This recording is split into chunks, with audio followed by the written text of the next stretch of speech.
നീ എന്തോന്നാ ഇങ്ങനെ ആലോചിച്ച് നിൽക്കുന്നത്? നീ അങ്ങോട്ട് ചെല്ലുന്നേ. എന്താ അവര് പറയുന്നതെന്നറിയാലോ.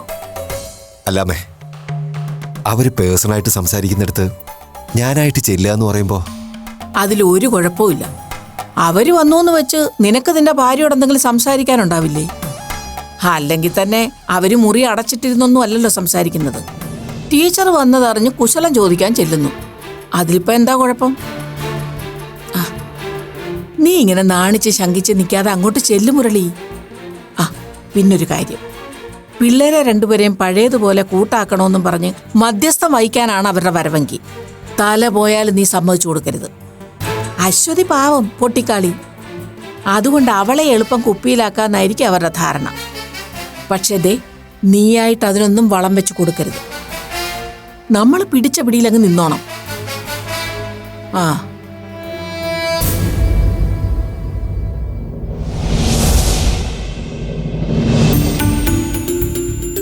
ഇതിപ്പോ അശ്വതിയേക്കാൾ അമ്പരപ്പിലാണല്ലോ മുരളി. എന്താ ഇങ്ങനൊരാഗ്രഹം ഞാൻ നിങ്ങളോട് പറയാൻ പാടില്ലായിരുന്നോ? എങ്കിൽ രണ്ടുപേരും ഈ കാര്യം മറന്നു കളഞ്ഞേക്കാൻ. ഇങ്ങനൊരു കാര്യം നമ്മൾ തമ്മിൽ സംസാരിച്ചിട്ടേയില്ല. അതിന്റെ പേരിൽ അശ്വതിക്കും മുരളിക്കും എന്നോട് മുഷിച്ചിട്ട് തോന്നരുത്. അത്രേ എനിക്ക് പറയാനുള്ളൂ. അയ്യോ, അങ്ങനൊന്നും അല്ല ടീച്ചർ. പെട്ടെന്ന് ഇങ്ങനൊരു പ്രപ്പോസൽ കേട്ടപ്പോ എന്താ പറയേണ്ടതെന്ന് സത്യം പറഞ്ഞാൽ ഞങ്ങൾക്ക് അറിയില്ല. പിന്നെ പറയുകയാണെങ്കിൽ ഒരു വിവാഹക്കാരിയാവുമ്പോ നമ്മൾ പരിഗണിക്കുന്ന മറ്റു ചില കാര്യങ്ങളുണ്ടല്ലോ. മുരളി പറഞ്ഞു വരുന്നത് എന്താണെന്ന് എനിക്ക് മനസ്സിലാവുന്നുണ്ട്. നാട്ടുനടപ്പനുസരിച്ച് ജാതിയും മതവും സമുദായവും ഒക്കെ കൺസിഡർ ചെയ്യേണ്ടി വരുമെന്ന് എനിക്കറിയാം. അതൊക്കെ നിങ്ങളുടെ ഫാമിലിയിലെ മറ്റുള്ളവരെ സംബന്ധിച്ച് പരിമിതികളാണെന്നും അറിയാം. പക്ഷേ അങ്ങനെ ഒരു കാഴ്ചപ്പാടിൽ നിന്നല്ല ഞാൻ നിങ്ങളുടെ മുന്നിൽ ഈ പ്രപ്പോസൽ വെച്ചത്. മറ്റുള്ളവരുടെ താല്പര്യം അവിടെ നിൽക്കട്ടെ മുരളി. അത് നമുക്ക് അവരോട് സംസാരിച്ച് ക്ലിയർ ചെയ്യാവുന്നതേയുള്ളൂ. എനിക്ക് ആദ്യം അറിയേണ്ടത് നിങ്ങളുടെ അഭിപ്രായമാണ്.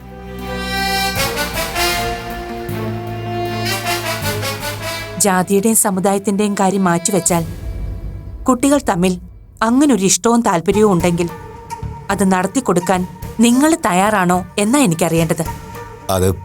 അത് പിന്നെ ഞങ്ങൾക്ക് ഇതേക്കുറിച്ച് ഒന്ന് വിശദമായിട്ട് ആലോചിക്കണം ടീച്ചർ.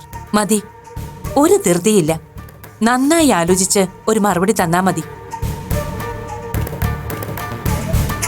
പിന്നെ ഞാൻ നേരത്തെ സൂചിപ്പിച്ചല്ലോ, ഇനി മറുത്തൊരഭിപ്രായമാണ് തോന്നുന്നതെങ്കിൽ അത് നമ്മുടെ സൗഹൃദത്തെ ഒരിക്കലും ബാധിക്കരുത്. നമ്മുടെ മാത്രമല്ല, കുട്ടികളുടെയും. അനുകൂലമായ ഒരു നിലപാടാണ് നിങ്ങൾ എടുക്കുന്നതെങ്കിൽ മാത്രം കുട്ടികളോട് ഇതേക്കുറിച്ച് നമുക്ക് സംസാരിച്ചാൽ മതിയല്ലോ. അതാ നല്ലത്.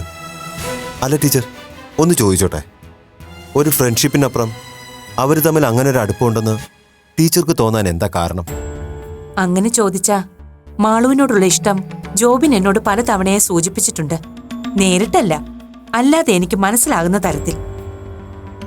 ജോബിന്റെ സ്വഭാവം എനിക്ക് നന്നായിട്ടറിയാം. ഇങ്ങനൊരിഷ്ടം ഇൻഡയറക്റ്റ് ആയിട്ട് അവൻ എന്നോട് സൂചിപ്പിക്കണമെങ്കിൽ അത് മാളവികയുടെ മനസ്സെന്താണെന്ന് അറിഞ്ഞിട്ട് തന്നെയാ. എന്നോട് പറഞ്ഞ ഒരു കാര്യം പിന്നീട് അവനെ നിഷേധിക്കേണ്ടി വരരുതെന്ന് നിർബന്ധമുണ്ട്. അതുകൊണ്ട് തന്നെ മാളവികയുടെ കയ്യിൽ നിന്ന് ഒരു പകുതി സമ്മതമെങ്കിലും അവന് കിട്ടിയിട്ടുണ്ടെന്നാണ് ഞാൻ വിശ്വസിക്കുന്നത്. ഞാൻ പറയുന്നത് മാത്രം നിങ്ങൾ മുഖവരിക്കെടുക്കണമെന്നില്ല. അശ്വതി, നമ്മൾ തമ്മിൽ ഇങ്ങനൊരു ചർച്ച നടന്നതായി ഭാവിക്കാതെ അവളോട് വെറുതെ ഒന്ന് സംസാരിച്ചു നോക്ക്. അവളുടെ മനസ്സിലെന്താണെന്ന് നിങ്ങൾക്കൊരു ധാരണ കിട്ടുമല്ലോ. എന്നിട്ടൊരു തീരുമാനം എടുത്താൽ മതി. അല്ല, ടീച്ചർ വന്നിട്ട് ഒരു ഗ്ലാസ് വെള്ളം പോലും കുടിച്ചില്ലല്ലോ. ചായ വേണോ അതോ തണുത്ത എന്തെങ്കിലും മതിയോ? ഒന്നും വേണ്ട. എന്നാ ഊണ് കഴിച്ചിട്ട് പോവാം. അയ്യോ ഇല്ല, ഞാൻ ഉടനെ ഇറങ്ങും. ചെന്നിട്ട് വേണം ജോബിന് ഊണ് കഴിച്ച് ഹോസ്പിറ്റലിലേക്ക് ഇറങ്ങാൻ.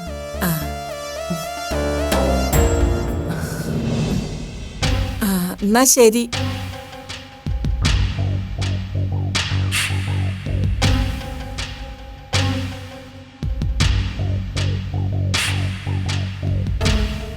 തൽക്കാലം ഈ കാര്യം ഇന്ദിരാമ്മയോട് പറയണ്ട.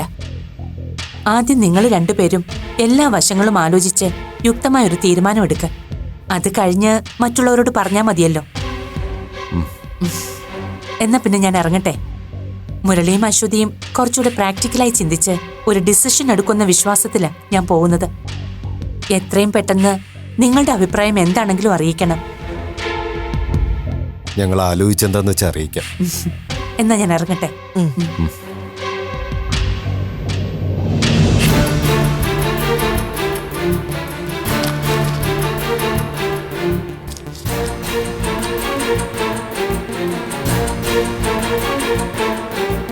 എന്നാ ഇറങ്ങട്ടെ ഇന്ദിരാമ്മേ.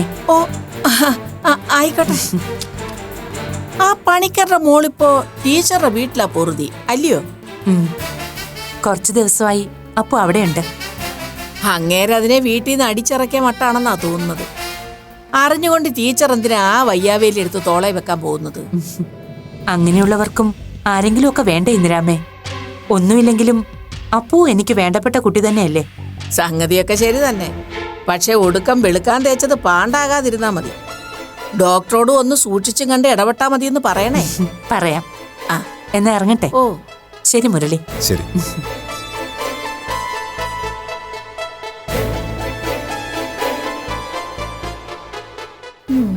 എന്തോ ചില കളികൾ നടക്കുന്നുണ്ടല്ലോ ഇവിടെ.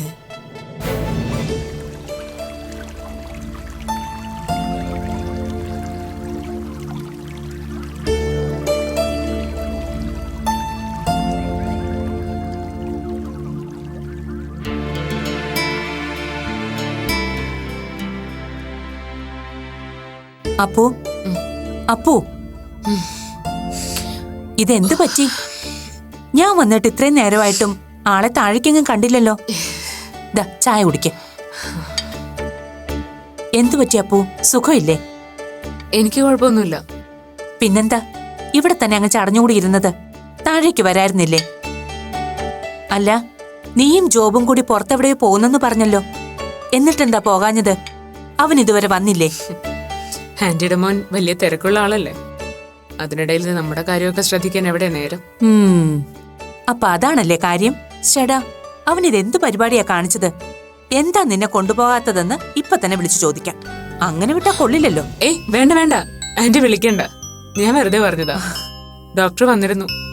ഞങ്ങള് പുറത്തേക്ക് ഇറങ്ങാൻ തുടങ്ങുമ്പോഴേ ഹോസ്പിറ്റലിൽ നിന്നൊരു കോള് വന്നിരുന്നു. എന്തോ എമർജൻസി കേസ് ഉണ്ട്, പെട്ടെന്ന് തിരിച്ചെല്ലാം പറഞ്ഞു. അതുകൊണ്ടാ പോകാൻ പറ്റാത്ത. ആ, അപ്പൊ പിന്നെ അവനെ കുറ്റം പറഞ്ഞിട്ട് കാര്യമില്ല.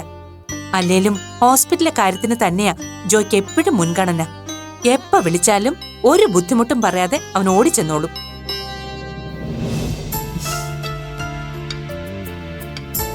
അല്ല, ഞാനിന്ന് എവിടെയാ പോയതെന്ന് നിനക്കറിയാവോ?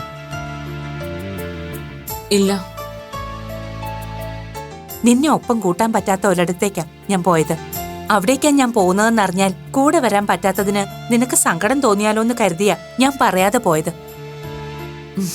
പക്ഷെ ഞാൻ പോയ കാര്യം അറിയുമ്പോ നിനക്ക് സന്തോഷമാകും, അതെനിക്ക് ഉറപ്പാ. കാര്യം എന്താണെന്ന് ആന്റി പറയൂ. കേട്ടിട്ട് സന്തോഷിക്കണോ വേണ്ടയോ തീരുമാനിക്കാം. അതേ, ഇവിടെ ഒരുത്തനൊരു ചുറ്റിക്കളി. അതെനിക്ക് മനസ്സിലായിട്ട് കുറച്ചുനാളായി. എന്നാ നമ്മൾ അതിനെപ്പറ്റി സീരിയസ് ആയിട്ട് എന്തെങ്കിലും ചോദിച്ചാ തൊട്ടും തൊടാതെയുള്ള ഒരു മറുപടി അവന്.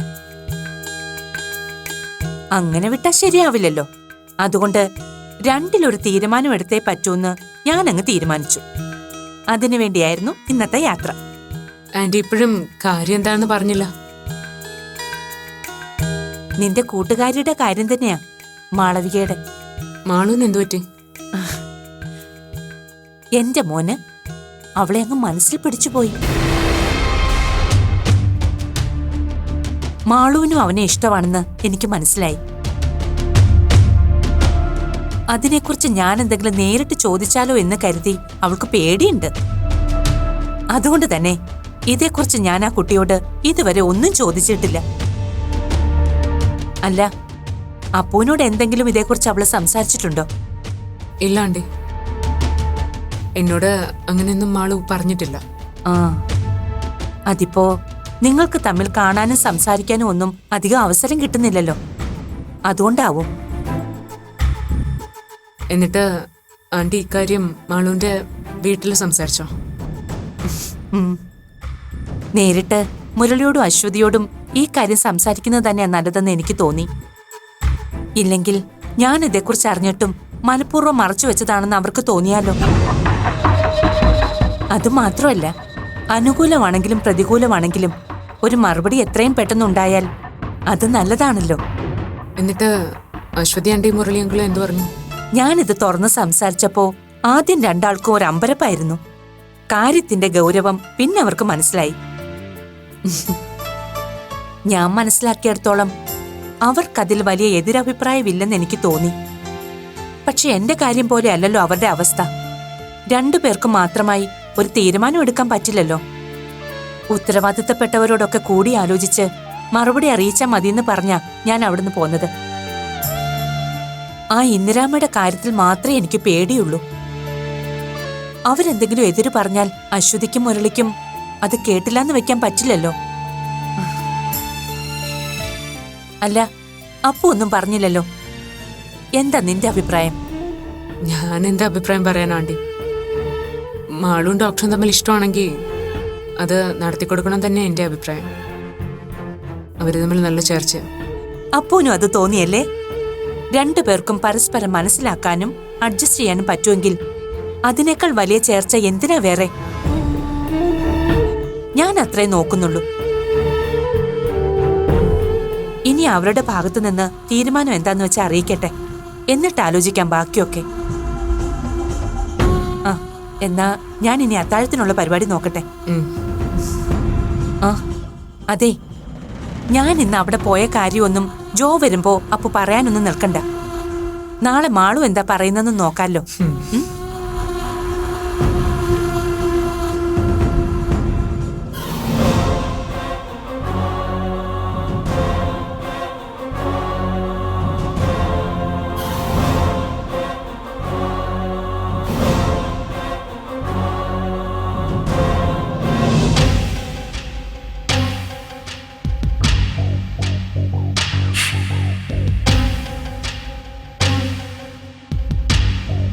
കേട്ടിട്ട് അമ്മയ്ക്കെന്ത് തോന്നുന്നു?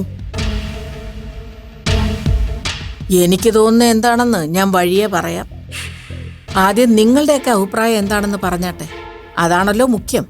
എന്താ നിന്റെ അഭിപ്രായം? ജോബിൻ നല്ല പയ്യനാന്ന് എനിക്ക് തോന്നുന്നത്.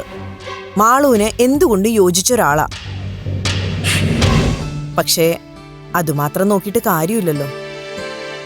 ഞാനും അത് തന്നെ ആലോചിച്ചത്.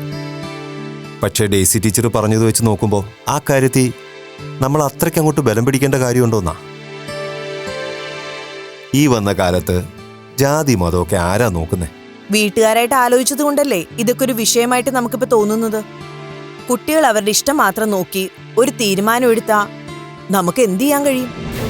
അങ്ങനെ അവരുടെ ഇഷ്ടത്തിന് വഴങ്ങി കല്യാണം അറേഞ്ച്ഡ് ആയിട്ട് നടത്തിയ എത്രയോ കേസസ് ഉണ്ട്. മുരളിയേട്ടന് ഓർമ്മയില്ലേ ഞങ്ങളുടെ ബ്രാഞ്ചിലെ സുശീല മേഡത്തിന്റെ മോളുടെ കല്യാണം? ഇതുപോലെ ഇന്റർകാസ്റ്റ് മാരേജ് ആയിരുന്നില്ലേ? ബന്ധുക്കളൊക്കെ ആദ്യം കുറച്ച് കോലാഹലമൊക്കെ ഉണ്ടാക്കിയെങ്കിലും ആ ബഹളമൊക്കെ മാരേജ് ഫിക്സ് ചെയ്തപ്പോ ഒതുങ്ങിയെന്നാ മേഡം എന്നോട് പറഞ്ഞത്. ഇപ്പോഴത്തെ കാലത്ത് അതൊന്നും വലിയ വിഷയമുള്ള കാര്യമല്ല. പിന്നെ മാളുവിനെ സംബന്ധിച്ച് ഒരു ഡോക്ടർ പയ്യനെന്നൊക്കെ പറയുമ്പോൾ അതൊരു പ്ലസ് പോയിന്റ് ആണ്. രണ്ടും കൽപ്പിച്ച് നമുക്കിതങ്ങ് നോക്കിയാലോ മുരളിയേട്ടാ? അമ്മയുടെ അഭിപ്രായം കൂടെ അറിയാനാ ഞങ്ങൾ വെയിറ്റ് ചെയ്യുന്നത്. രണ്ടുപേരും കൂടി തുഴഞ്ഞുഴഞ്ഞ് വഞ്ചി ഈ കടവത്ത് തന്നെ അടുപ്പിക്കുമെന്ന് എനിക്ക് തുടക്കത്തിലേ തോന്നിയിരുന്നു. ദേ മുരളി, നിനക്ക് ഇഷ്ടപ്പെട്ടാലും ഇല്ലേലും ഒരു കാര്യം ഞാൻ പറയാം. അമ്പാട്ടുകാരക്കാരും കൊച്ചു കോയിക്കലുകാരും എന്നൊക്കെ പറഞ്ഞാ അത്യാവശ്യം നിലയും വിലയുള്ള ഒന്നാം തരം കുടുംബക്കാരാ. നിന്റെ ആലോചന അശ്വതിക്ക് വന്നപ്പോ നിന്റെ ജോലിയും പത്രാസും ഒന്നും അല്ല കൊച്ചു കോയിക്കല കാരണവന്മാർ ആദ്യം അന്വേഷിച്ചത്. നിലയും വിലയുള്ള കുടുംബക്കാരാണോന്ന്. ആണോന്ന് ബോധ്യായിട്ടാ കൊച്ചു കോയിക്കുന്നൊരു പെണ്ണിനെ അമ്പാട്ടുകര കുടുംബത്തിലേക്ക് കെട്ടിച്ചു വിട്ടത്. ദേ ഇങ്ങോട്ട് നോക്കിക്കേ. ഈ പാരമ്പര്യം കുലമഹിമെന്നൊക്കെ പറയുന്നതേ അത്ര ചെറിയ കാര്യമൊന്നും അല്ല. അന്യജാതി എന്നൊരു ബന്ധം ആലോചിക്കാൻ മാത്രം നമ്മുടെ ആൾക്കാരും കുടുംബക്കാരും ഒന്നും ചത്ത് മണ്ണടിഞ്ഞിട്ടൊന്നുമില്ലല്ലോ. ഇതിലും വലിയ ഡോക്ടർമാരും എഞ്ചിനീയർമാരും ഒക്കെ നമ്മുടെ കൂട്ടത്തിലുണ്ട്. ഞാൻ അന്ന് പറഞ്ഞ സുധാകരന്റെ മോൻ മനുവിന് അവൻ എന്താ ഒരു കുഴപ്പം? നിങ്ങളൊരു വാക്ക് പറഞ്ഞ പഞ്ചാംഗം നോക്കി അടുത്ത മുഹൂർത്തത്തിന് കല്യാണം ഞാൻ നടത്തിത്തരും. എന്തു പറയുന്നു? അല്ലമ്മേ, അങ്ങനെ നമ്മുടെ താല്പര്യം മാത്രം നോക്കിയാ പോരല്ലോ. അവളുടെ ഇഷ്ടം കൂടി നോക്കണ്ടേ? നിന്റെ മോൾ അന്യ സമുദായത്തിൽ നിന്നുള്ള ആൾക്കാരെ മാത്രമേ കല്യാണം കഴിക്കുള്ളെന്ന് ശബ്ദം എടുത്തിട്ടൊന്നുമില്ലല്ലോ. ഇനി സുധാകരന്റെ മോൻ വേണ്ടെങ്കിൽ പറ, അതിൽ യോഗ്യതയുള്ള പയ്യന്മാര് വേറെയുണ്ട്. അല്ല, ഡെയ്സിയെ മോനെയും നമുക്ക് നേരിട്ട് പരിചയമുള്ള സ്ഥിതിക്ക് നേരിട്ട് എന്തോ പരിചയമുണ്ടെന്നാ മുരളി നീ ഈ പറയുന്നത്? പണ്ടങ്ങാണ്ട് ആ പണിക്കരുടെ കൂടെ പഠിച്ചതാണെന്നുള്ള പരിചയം മാത്രമല്ലേ നിങ്ങൾക്കുള്ളൂ.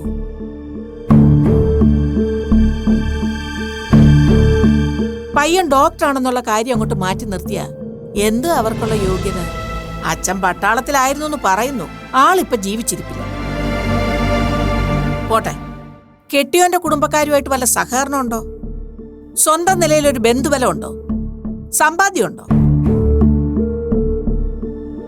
എവിടുന്നോ വന്ന ഒരു അമ്മയും മോനും കുറച്ചു കഴിയുമ്പോൾ അവരെങ്ങോട്ടെങ്കിലും പോവുകയും ചെയ്യും. ഒടുക്കം വേരില്ലാത്ത മരത്തിനെ നേരില്ലാത്ത കാറ്റ് കൊണ്ടുപോയെന്ന് പറഞ്ഞതുപോലെയാവും കാര്യങ്ങൾ. അപ്പോ ഇത് വേണ്ടെന്ന് തന്നെയാണോ അമ്മയുടെ അഭിപ്രായം? എന്താ സംശയം? നമ്മുടെ കുടുംബത്തിന് പറ്റിയ ഒരു ബന്ധമല്ല ഇതെന്ന് എനിക്ക് 100-ൽ 150% ഉറപ്പാ. അതുകൊണ്ട് ആ ടീച്ചറോട് നമുക്ക് താല്പര്യം ഇല്ലെന്നും പറഞ്ഞ് എത്രയും നേരത്തെ തലയുരുന്നതാ ബുദ്ധി. പറഞ്ഞേക്കാം.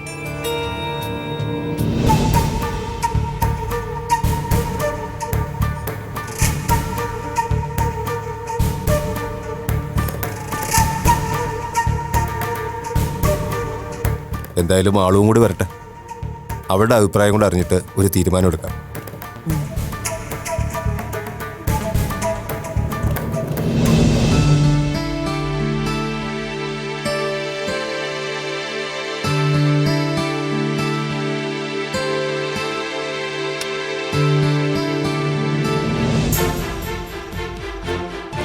ആഹാ, നീ മൊബൈലിൽ കുത്തി കളിച്ചോണ്ടിരിക്കുവാണോ? ഞാൻ കരുതി വല്ലതും പഠിക്കുമായിരിക്കും. എന്നാ ശല്യപ്പെടുത്താതെ പോയേക്കാന്ന് കരുതിയതാ. ഞാൻ മൊബൈലിൽ കളിച്ചോണ്ടിരിക്കുകയാണെന്ന് അമ്മയോട് ആര് പറഞ്ഞു? ഞാൻ അസൈൻമെന്റിന് വേണ്ടിയുള്ള നോട്ട്സ് റെഫർ ചെയ്യായിരുന്നു. അങ്ങനെയാണെങ്കിൽ നിന്റെ ജോലി നടക്കട്ടെ, ഞാൻ പിന്നെ വരാം. അത് വേണ്ട, ഏതായാലും അമ്മ വന്നില്ലേ. എന്താ എന്നോട് ചോദിക്കാനുണ്ടെന്ന് പറഞ്ഞത്? ഇനി അമ്മ അത് പറഞ്ഞിട്ട് പോയാ മതി. അതിങ്ങനെ തിരക്കിട്ട് സംസാരിക്കേണ്ട കാര്യമല്ല. ഇപ്പൊ നിന്റെ പഠിത്തം നടക്കട്ടെ, നമുക്ക് ഫ്രീ ആവുമ്പോ സംസാരിക്കാം. അത് വേണ്ട, ചുമ്മാ സസ്പെൻസ് ഇടാതെ കാര്യം എന്താന്ന് പറയാമേ. ഇനി അത് അറിഞ്ഞിട്ടേ ഞാൻ പഠിക്കുന്നുള്ളൂ. ഞാൻ എന്താ പറയാൻ പോകുന്നതെന്ന് നിനക്ക് അറിയായിരിക്കും, അതുകൊണ്ടല്ലേ ഇത്ര വേവലാതി. എനിക്കൊന്നും അറിയില്ല. അമ്മ പിന്നെ സസ്പെൻസ് ഇട്ട് കൊല്ലാതെ കാര്യം എന്താന്ന് പറയൂ. ജോബി നിന്നെ ഇന്ന് വിളിച്ചിരുന്നോ? രാവിലെ വിളിച്ചിരുന്നു. എന്നിട്ട് പ്രത്യേകിച്ച് എന്തെങ്കിലും പറഞ്ഞോ? അങ്ങനെ എന്തെങ്കിലും പ്രത്യേകിച്ച് പറഞ്ഞായിട്ട് ഞാൻ ഓർക്കുന്നില്ല. എന്താ കാര്യം? ഒന്നുമില്ല, ഡെയ്സി ടീച്ചർ ഇന്നിവിടെ വന്നിരുന്നു. ആണോ? വന്നത് ഒരു കല്യാണ ആലോചനയായിട്ടാ. എനിക്കോ? അല്ല പിന്നെ എനിക്കോ? ഒരു ഡോക്ടറിന്റെ പ്രപ്പോസലാണ്. ഒറ്റ മോൻ, അമ്മയും മോനും മാത്രമേ ഉള്ളൂ. പയ്യൻ അത്യാവശ്യം കാണാൻ കുഴപ്പമില്ല. നിനക്ക് താല്പര്യമുണ്ടെങ്കിൽ ആലോചിക്കാന്ന് വിചാരിക്കുക. എന്തു പറയുന്നു?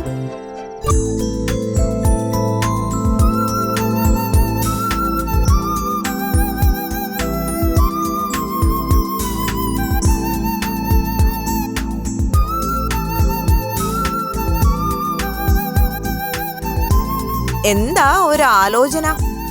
ഏയ് ഒന്നുമില്ല. എന്നിട്ട് പയ്യൻ ആരാണെന്ന് നിനക്ക് അറിയണ്ടേ? ഓ, ആരാണെന്ന് ഞാൻ പറയാതെ തന്നെ മനസ്സിലായല്ലോ അല്ലേ? അമ്മ എന്തൊക്കെയാ പറയുന്നത്? എനിക്കൊന്നും മനസ്സിലാവുന്നില്ല. എങ്കി മനസ്സിലാവുന്ന രീതിയിൽ തന്നെ അങ്ങ് പറഞ്ഞേക്കാം. ടീച്ചർ മോനു വേണ്ടി നിന്നെ പ്രപ്പോസ് ചെയ്യാനാ വന്നത്. നിങ്ങൾ തമ്മിൽ ഇഷ്ടമാണെന്നൊക്കെയാ ടീച്ചർ പറഞ്ഞത്. എന്താ അതിന് വല്ല സത്യമുണ്ടോ?